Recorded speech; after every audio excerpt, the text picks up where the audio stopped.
Kailangan nating matandaan pag tayo'y nahihirapan sa buhay. Una, that whenever there is pain, there is life. Pag merong hirap, merong buhay. Diba? Kayo po mga ina, naranasan nyo yan? Nung nagdadalang tao kayo, ang hirap po, no? Nung nanganak kayo, tanong ko, masarap ba? Diba hindi? Ang sakit. Pag nanganganak, ang isang ina, sumisigaw siya. Misa nga napapamura pa eh. Di po ba? Pero nung ibig sabihin ng sakit na yon, meron lumalabas na buhay. Kung buntis ka at wala kang nararamdaman sa iyong tiyan, 10 months na hindi pa lumalabas, anong ibig sabihin? Aba, baka kabag yan. Pag hindi lumabas after 9 months, isa lang ibig sabihin, patay na yung bata. Di po ba? Pag wala kang nararanasan na sakit sa iyong buhay, anong ibig sabihin? Patay ka na. At ang tanong ko po sa inyo, anong mas gusto nyo? Buhay o patay? Huwag na huwag kang magdadasal lang ganito. Panginoon, alisin mong problema ko. Kasi ano talagang ibig mo sabihin sa Diyos? Panginoon, alisin mo na ang buhay ko.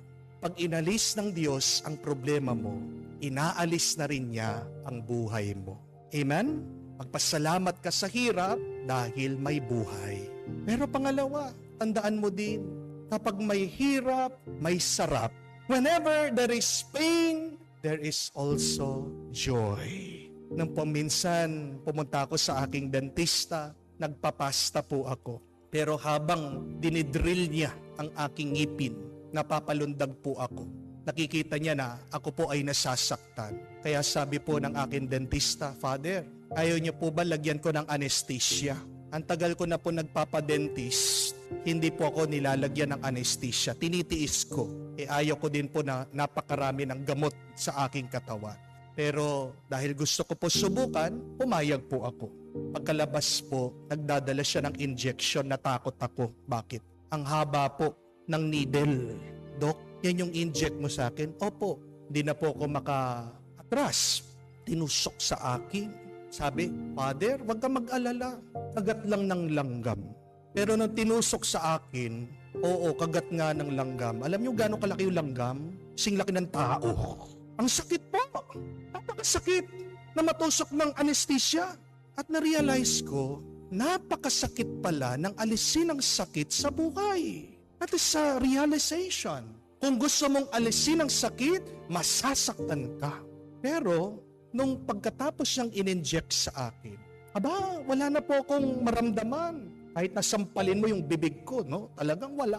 At nung tinatanong po ako, Father, okay ba? Sumagot ako, okay lang. Nanigas po yung aking dila. Yung pala yung epekto, kumapal yung aking dila. Pero napakabilis nung kanyang procedure, ng kanyang pagtatrabaho sa aking ngipin. Napakasaya ko kasi kahit anong gawin niya, wala akong nararamdaman. Pero ito yung problema. Pagkatapos ko sa dentista, nung kakain na ako, wala din ako malasahan. Wala din ako matikman. Wala akong maramdaman. At sabi ko, ano ang buhay kung wala kang matikman, malasahan o maranasan? Diba, ang buhay na yon, patay na rin. Nakakaranas ka ng sarap kasi alam mo kung ano ang karanasan ng hirap.